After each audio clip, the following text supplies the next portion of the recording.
Hey, this is a bonus video that we're going to release, just a short little video. We get lots of products. I'm always getting gadgets and various geeky things that I like to show off if the product's cool. And a company named Vivor sent me what's called a meteorological station. Try getting your tongues around meteorological station. It's a weather station. Now, if you're a regular viewer, you know I'm a bit of a weather geek. I'd love to know the weather. I keep track of it. And I've wanted to get a weather station for a long time, but they're very expensive. So they sent me one. It's 99 bucks, and I'm just going to give you a quick review on it.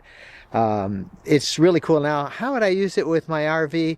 Well, I suppose if I was in a stationary place for a long time, it would be great, but it really needs to be mounted someplace outside, and it uses Wi-Fi. Here's where I mounted it. This is my garden, and this is the Vivor meteorological station, my weather station.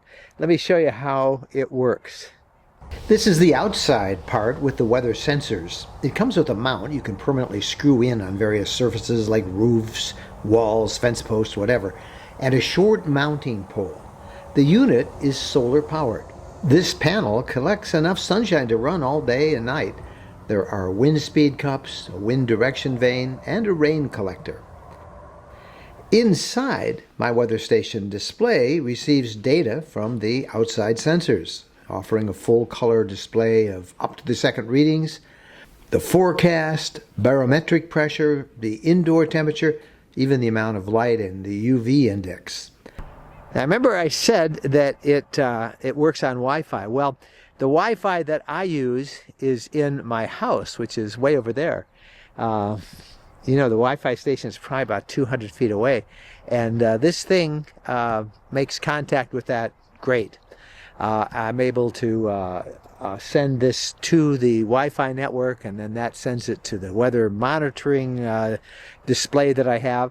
And it also sends it someplace else, Weather Underground. Weather Underground is an online network that provides forecast and weather data from a network of 250,000 weather stations across the globe. I put my unit online as the RV Lifestyle Ranch. I can access it as I travel in the RV, and I can geek out to my heart's content on all my data, even knowing how much rain my garden has received while we're away. So that's how I can check the weather back home when I'm out on the road in the RV. And it's kind of fun to look at it and compare it and see all the graphs and the charts with it. So if you're a weather geek, this has worked out really well for me. It's 99 bucks. I'll put a link in the description below, and hope you enjoyed this short little review video of the Vivor meteorological station, weather station. I'm Mike. Thanks for watching.